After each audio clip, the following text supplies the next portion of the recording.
Hey, welcome back to our channel. In this video I will show you how to quote on X.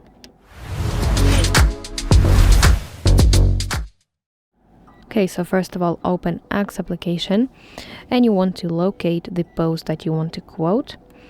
Let's go with this one, for example. You have to tap this repost icon under the post itself. It looks like two arrows in square. And from this list, you want to select quote option.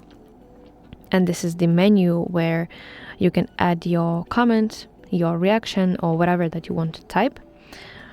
So you can do it here. And also additionally, you can add some media to your quote. Also, you can use Grok. This is AI from X application. This is artificial intelligence. Also, you can use GIF and add location.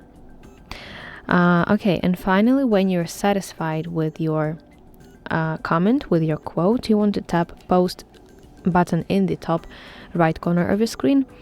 And after that, the quoted post will appear on your profile and everyone can see it. So it will be publicly visible for everyone.